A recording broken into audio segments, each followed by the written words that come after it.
Brock Lesnar kicks off this Monday Night Raw, coming out with Paul Heyman. He walks down to the ring. Paul Heyman gets on the mic and starts hyping up Brock Lesnar as a once-in-a-generation, a unstoppable force, and completely tearing down the ruler Obafemi.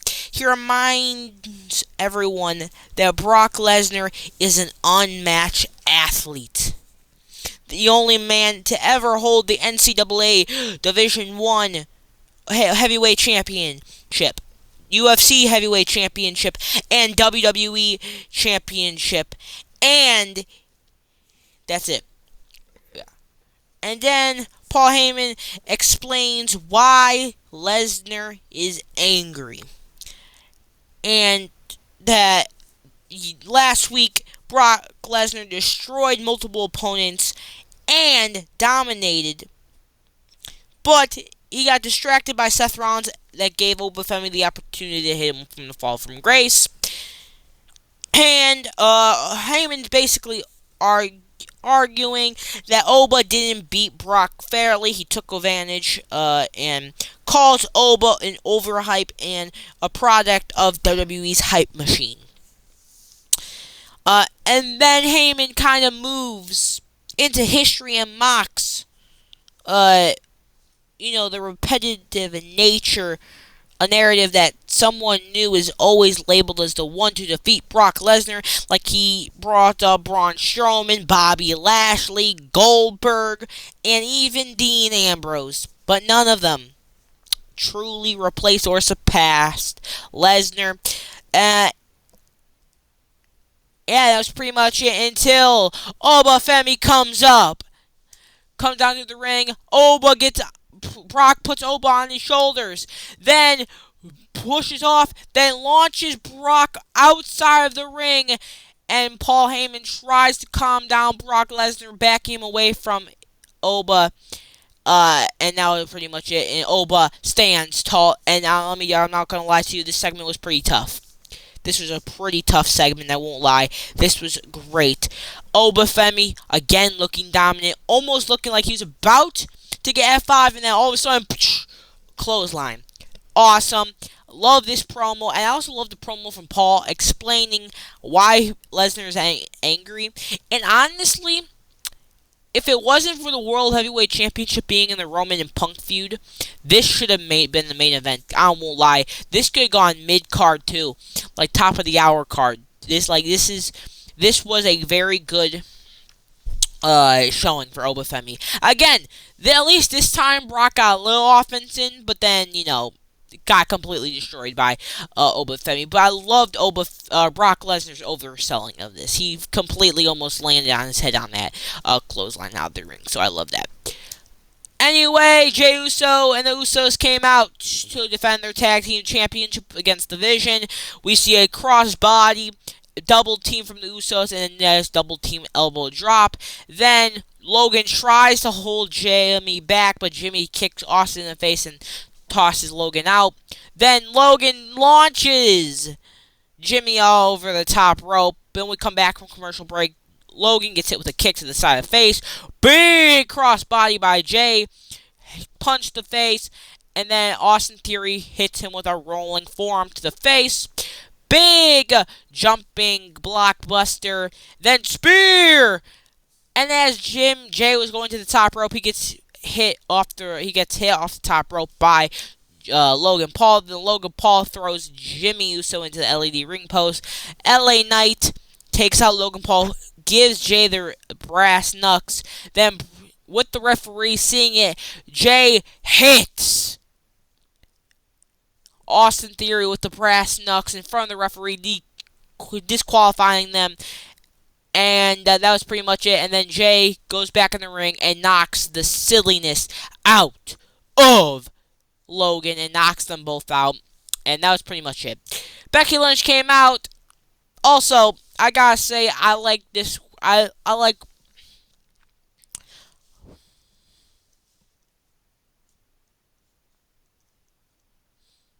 Logan throws Jimmy into the LED ring post, shows his brass knucks, about to put him on until LA Knight distracts him, takes him out. LA Knight gets the knucks, throws him into the ring with Jay. Jay puts him on in front of the referee, punches Austin Theory straight in the face with the brass knucks, disqualifying the Usos. Then Logan's like, what happened? What?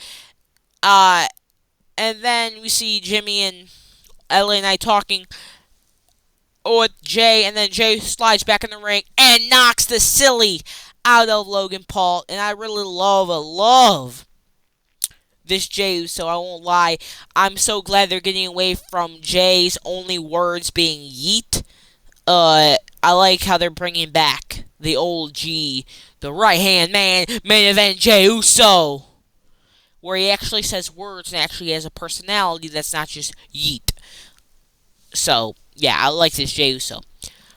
Becky Lynch comes out, grabs the microphone, and starts off angry at the crowd, accusing them of turning on her while they cheer AJ Lee, who she says abandoned wrestling for over a decade. And then she defends her own break, which was only 10 months, saying she earned it after years of success and championships. Then Becky shifts her focus to her pride in elevating the Women's Intercontinental Championship, claiming she made it the most important title in wrestling. And then she lets out her personal frustration, saying the title was stolen from her. She's insulted that her daughter looks up to AJ Lee and claims she destroyed the Divas era. Well, AJ Lee legacy is tied to there, and she threatens to take the title and all that stuff. Then AJ Lee comes out. Becky runs away, skipping away. AJ Lee starts talking, saying that Becky likes to fight dirty. She can't beat her clean. And says she's already embarrassed Becky multiple times, and she'll do it again, making her tap out on the biggest stage of them all, Wrestlemania. And then AJ says she's the best of her generation and Becky's, and maybe the next generation, saying, I'm your favorite wrestler's favorite wrestler, and I'm apparently your daughter's favorite wrestler as well. And she makes the challenge, AJ Lee, Becky Lynch, at WrestleMania for the Intercontinental Championship. Then Becky Lynch finally starts a promo saying that she fell into her trap and that the weekly shows may belong to AJ, but the WrestleMania belongs to Becky, and that's her domain, and that's where she is the man. And she also references how AJ Lee 11 years ago, after WrestleMania, left. But at this WrestleMania, she'll take her title back and end the career of AJ Lee for good. And she says, welcome to the big time. Grayson Waller comes out with new gear. Javon is out here. He gets him with a drop kick. Quick Hurricane Rana. Then big dodge to the outside, landing on his face. That would look tough. Then big crossbody. Then another dive by Javon. Then Javon gets on the mic and starts going cool for Cocoa Puffs. Then hits him with a nice Enziguri type knee to the face, but Grayson Waller gives him a knee to the face. Big punch to the face. German suplex by Javon. Then we see a kick to the face by Javon. Then this crazy upside down type thing. I don't really know what it was, but yeah. And then Javon hit this nasty and crazy springboard Frankensteiner to Grayson Waller, sending him flying. Big OG cutter for the 1, a 2, and the 3, and Javon wins. This is going to set up, whatever. Paul Heyman comes out and says he's having a terrible night. Not personally, but because all the people he usually relies on are gone or taken out, like Brock Lesnar, Braun Breaker, Bronson Reed, Logan Paul, and Austin Theory. And he calls Seth Rollins a stalker, a jaded ex, psychopath, and someone who's been pushed way too far. Paul Heyman says he cannot beat Rollins in the match, and this isn't a WrestleMania or a formal fight. But he dares Rollins to come out and end it right now, saying, maybe it's time for you to put me out of my misery. And then we see Seth Rollins come, blah, blah, blah. And then Paul Heyman sees him. Seth Rollins sees the cops. He gets escorted out with, Paul Heyman saying, restraining orders, lawsuits, jail, prison, and says that his wife will leave him and marry half of the locker room, and then this would make him call CPS to take his daughter away, and Heyman says he will adopt his child away. And then Rollins, after hears that, he goes running, gets in the ring, knocks Paul Heyman to the ground, and then gets arrested, and Paul Heyman is laughing about it. So, yeah. The Kabuki Warriors took on Bayley and Lyra Valkyria in the crazy tag team match, where we see big bolt to the face right there, and then Bayley misses it just to get hit with a knee to the face by Asuka, and a big back elbow from Kyrie to Lyra. Bayley gets hit with a nasty bulldog clothesline by Lyra to Kyrie, big pop sit-out powerbomb, then code breaker into a whatever that is, neckbreaker combo. Big elbow drop from Bayley. Then stomps to the face by Kyrie. And then I can't really see what's going on over there. Then nice Nightwing for the 1, a 2, and a 3.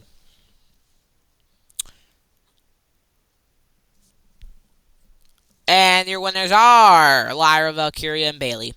Penta and I Show Speed had a little thing off, and where basically he's trying to learn to dance and did this crazy face, and then the Fuego Man walks in, and I Show Speed thought he was a dragon, and he said he's a dog, and they started doing their dragon Fuego sounds, and they're barking and the Fuego, because he is the Fuego. And then Danhausen curses I Show Speed after I Show Speed declines Danhausen's acceptance to renaming his YouTube channel I Show Speedhausen. So, yeah, he's cursed now.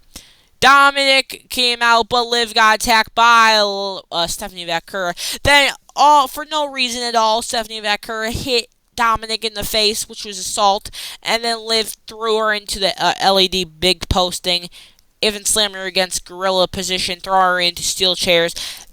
But Liv got slammed onto the ground really, really hard. Penta came out for his Intercontinental Championship title defense, but of course Dominic jumps on him, hits him in the face a couple times. Then Penta gets rolling with a Hurricane Rana, stomp to the chest, but he gets hit with a little bit of a drop kick and a out of the ring DDT. Then we'll come back and we see Penta deliver this move and then dive to the outside. Kind of a swinging neck breaker type move. Then a Penta driver. Big kick to the face.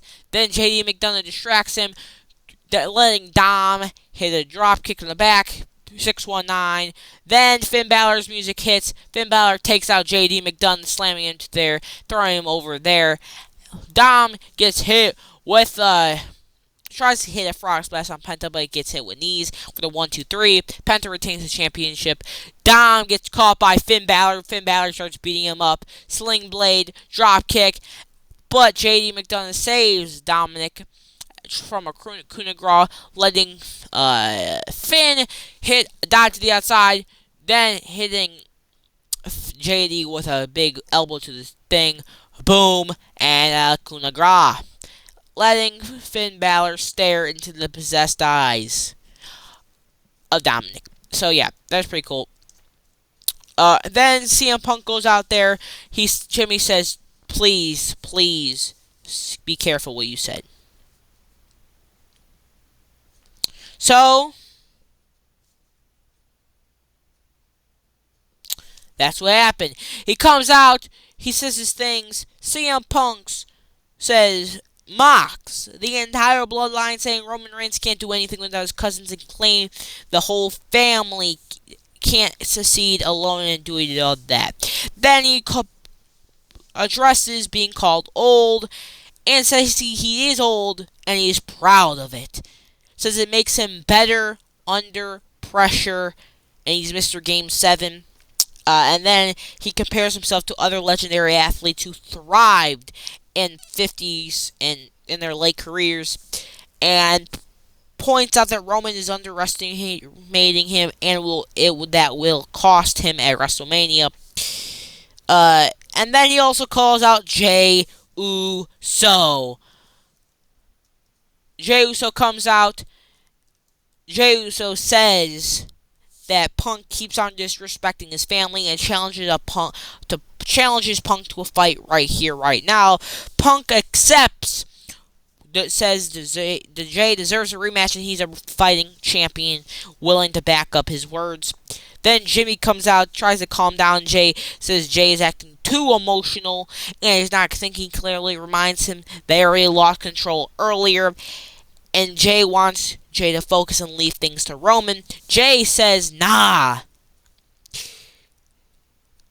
saying it does involve them because Punk is disrespecting the family, stands his ground and is ready to fight even without Roman's presence. Roman finally appears,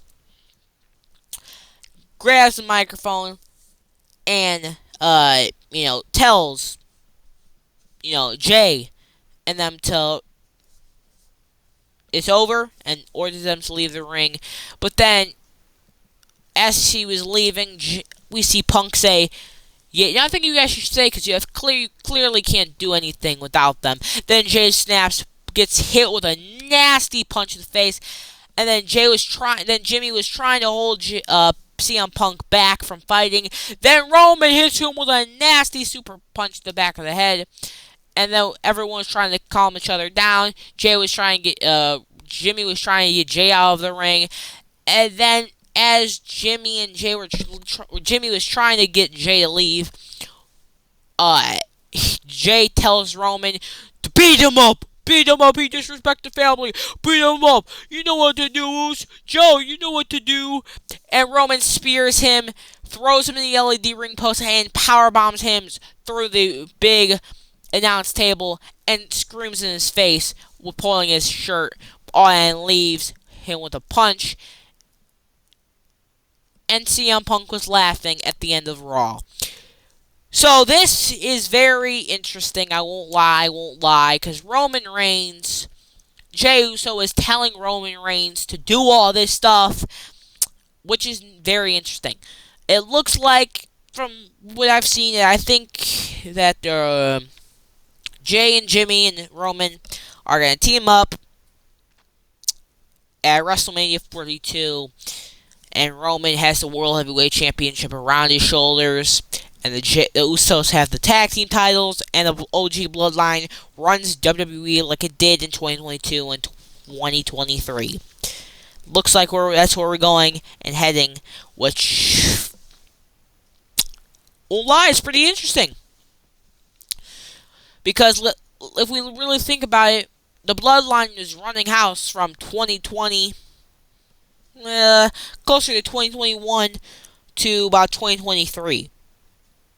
And that's kind of where it kind of broke off, where Jey broke off, did his own stuff, and the Usos started the Bloodline Civil War. Then Jimmy joined back. Jey left and did whatever he was doing. So it looks like we're about to get OG Bloodline back in 2026, which I won't lie. I really, really like that. So, yeah.